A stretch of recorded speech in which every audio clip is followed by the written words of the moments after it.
Hey everybody, this is Robo at the workbench again today. Today doing a watch review. So today I want to review the Wenger Swiss Military model 79103. All right, let's get into it. So you can see I had to bring in the classic Swiss Army knife as a complement to this, not only because both are Swiss products and kind of famously Swiss products, but because Victorinox, who classically makes the Swiss Army knife here, or I guess most famously makes it because there are other companies that make, a Swiss Army style knife, and Wenger are kind of have a history. So you can go online and read more details about this, but essentially both were producing watches and I believe knives, under this kind of Swiss military brand. And Wenger, I guess, went through some difficulty after Victorinox got, more popularized. And we're about to sell out, kind of cash out and sell to some company when Victorinox came in and bought them up. So Victorinox is Wenger is a Victorinox owned company now, but they still operate and allow, products under this Wenger brand. So it's operated pretty much as two different brands. So you can go on there and read about this. I assume this watch is made or was made under the Victorinox brand, but either way. So you can see obviously both the Swiss shields there. But so this is essentially a field style watch. Let's leave this guy out here for the review.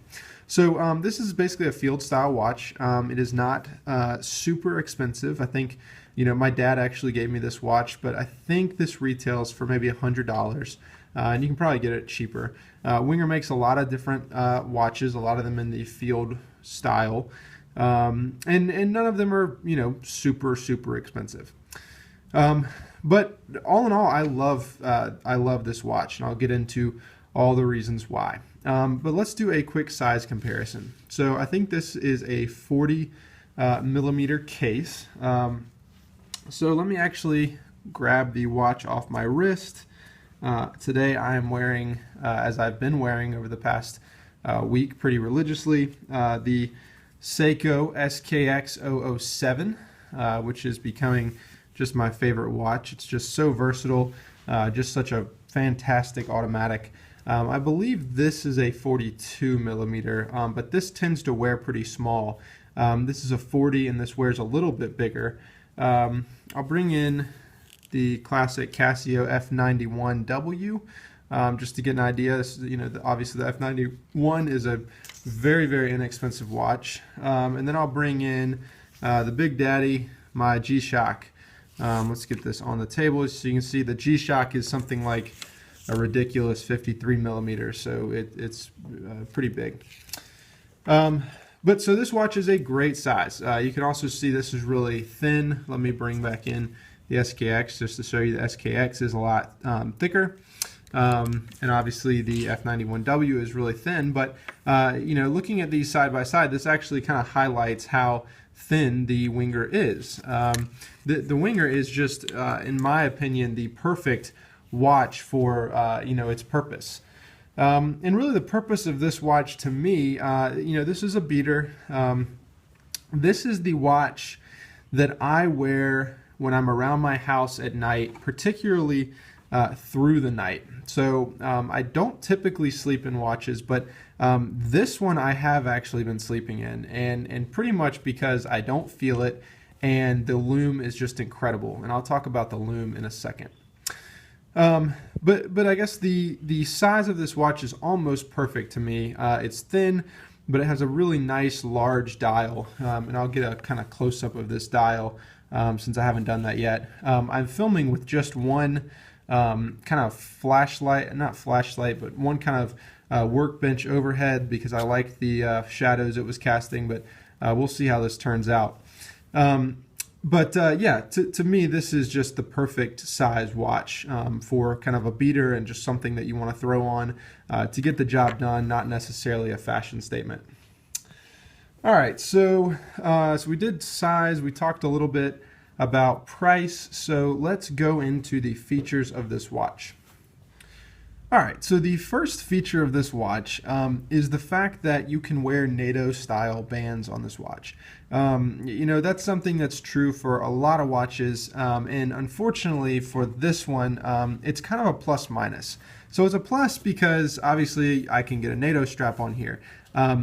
This NATO strap may not look the best with this watch. I kind of liked the fact that it has the shield and the red kind of matches along with the second indicators around the dial here. This watch comes with a leather nylon band. It's not my taste. My dad actually really likes it. I really prefer a NATO strap. Just because I can beat it up, I can get it wet, and no issues. Also because I can kind of switch it out based on what I'm wearing or based on whatever. This is actually, I think, the best looking band for this watch, and I wear this band on it a lot. You can tell the dial on this watch is kind of an eggshell, almost like a khaki-ish, greenish color. And so when you pair that with this, this kind of army green NATO, it's just a really, really great look for this watch. So the bad side is, why don't I have this NATO strap on here right now? Well, the reason is, the simple reason is, last night I was giving my son a bath and I got this all wet, so I just slipped it off and put this one on here. But one of the issues with this watch is that the lugs, and let me just go ahead and slip this NATO band off of here. But the lugs on this watch, while they do allow a NATO, are not as far apart as I would like. And so what that means is on your thicker, more high quality straps like this one, you are going to have an issue getting this band in here. I don't know if that really comes through on camera, but I'm pushing it and it's a little too thick. And I can actually get it on there, but it does kind of add some tension to the spring bars, which I don't really care because I have a lot of extra spring bars, so I'm not really worried about messing them up. If you go with something like this much cheaper, just kind of Chinese NATO, it works absolutely fine, which is what I tend to do. So it's not really an issue, but it is to be noted that this thing does not maybe take NATO straps quite as easily as something like the SKX does. The SKX, the lugs are pretty wide and the spring bars are far away from the case, and so you can pretty much get anything you want on there. The thing I do like about it is that once you've got a band on there, it's locked down pretty tight. Alright, so other features of this watch. So this is a water resistant watch. So I believe it's water resistant to like 100 meters, which is pretty good. The Seiko is a dive watch, and those are usually certified at 200 meters. But 100 meters means I can take a shower with this guy. I can wash my hands. I can get out in the rain. I'm not really all that worried about messing this guy up. And I have definitely dunked this in the water, and I've had no issues so far. The other feature that I think is really nice, especially on a watch that's not that expensive, is the fact that it has this kind of ramp up guard to the crown here. So the crown is at the 3 o'clock position, and a lot of times with a crown there, and I have some other watches that I really dislike. When the crown is here, not only does it have a tendency to dig into your wrist a little bit right there, or into the back of your hand, but it can also just hit on things. The SKX has a crown at the 4 o'clock, which I think is a better position in terms of just avoiding hitting stuff because it's not jutting out so far. But if you are going to have a crown at the 3 o'clock, you do want a ramp like this, and it's really nice that they include that kind of ramp on something of this quality. I think that's a really small detail, but it really does add a lot to this watch and really make it really functional. This is obviously a date watch. You can see that there. And the shadow's kind of messing it up. But this is actually one of the things I very much dislike about this watch.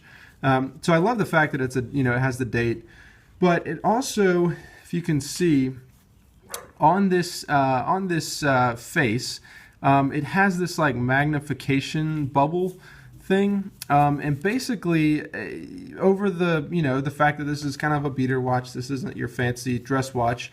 That has just gotten scratched, and it's really scratched up now, And in fact, if you look head on, you can see that it kind of blurs and obscures the vision from seeing the date in there. It's not a huge deal because you can kind of tilt it a little bit and whatever, but it's over the time wearing this watch, that gets really annoying. It almost looks like it's just stuck on there. Like, I can't imagine that this is actually part of the crystal here, and so I've kind of wondered, can I just pop that thing off?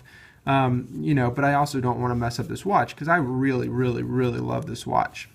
So that's just kind of an annoyance. All right, so let's talk dial a little bit. Features of this watch. This is a pretty simple watch, pretty straightforward. The dial I like is really nice and clean. You can see Wenger Swiss Military, Swiss made, and that's pretty much all the writing on it besides the numbers. So in terms of numbers, you've obviously got your Arabic numerals going 1 through 11, plus the Swiss crown up at the top. I'm sorry, the shield up at the top. And then you have your military time, which I think is also really, really nice. So starting at 1:13, going to 11 at 23. Just a kind of a quick reference if you're not used to reading a watch in military time, which is really, really nice little feature. The other thing is that you have these red numbers going around here that indicate the seconds.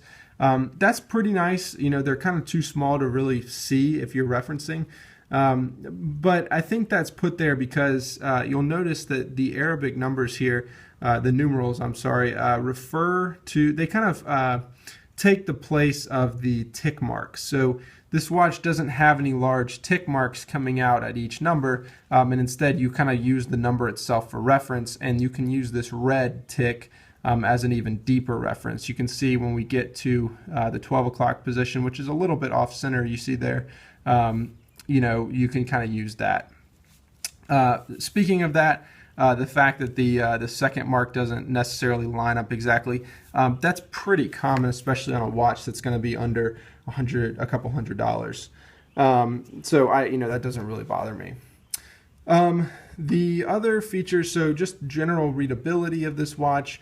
The readability is just fantastic. I mean, the red second hand there is just a really nice detail that plays into the design of the watch, but also really functional. I mean, it's the first thing you see, and it just looks really nice. The hands on this watch are super nice and big, and I really, really do like that. Yes, they are the same color as the kind of face of the watch, but they're outlined in black there, and you really can't miss them. I've never really had any readability concerns with this. In fact, that kind of leads me into the next discussion, which is the lume of this watch. The lume is, I mean, unbelievable. Maybe the best watch lume of any that I have. Maybe the Seiko SKX is a little bit better.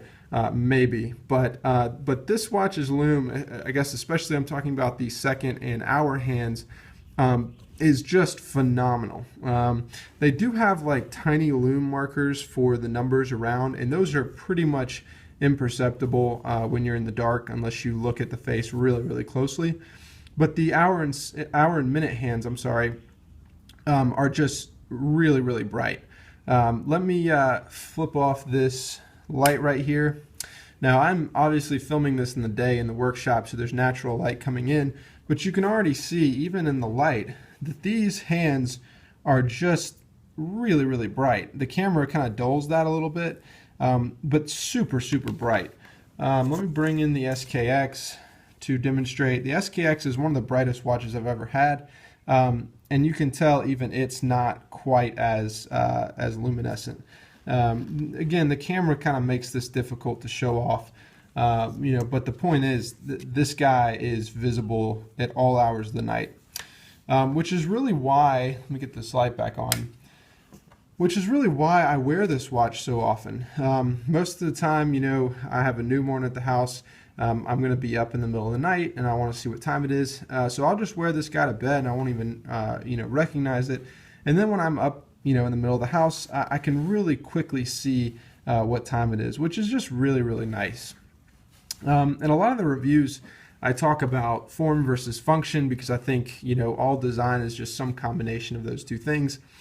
I would say that this watch definitely errs on the side of function over form, which is a good thing. That's exactly what you want on a field watch. You want something that's going to work. You want something that's going to be very easy to read, something that's going to, just take a beating and keep going. And that's exactly what this watch does.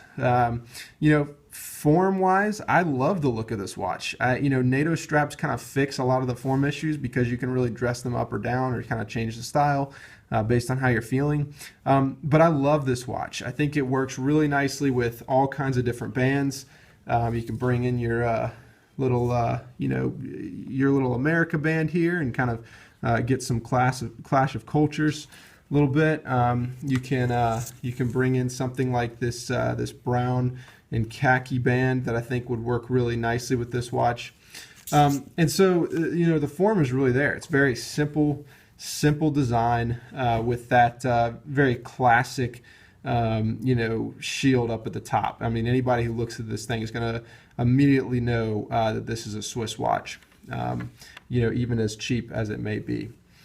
What could they improve about this watch? The number one thing I would say is remove this little bubble right here. Other than that, this is almost the perfect watch, at least for me. I would say maybe add some lume, or at least add some brighter lume to the numbers around the side of this, and maybe make one that's offered in a white color here. So this is kind of this off-white, eggshell, whatever you want to call it, and it limits the bands that you can really wear it with. And so a nice white it might look pretty nice. Other than that, though, this is just a fantastic watch. I've never owned a Wenger before, but I can guarantee you this will not be my last one. I've really enjoyed wearing this watch, and I think you will as well.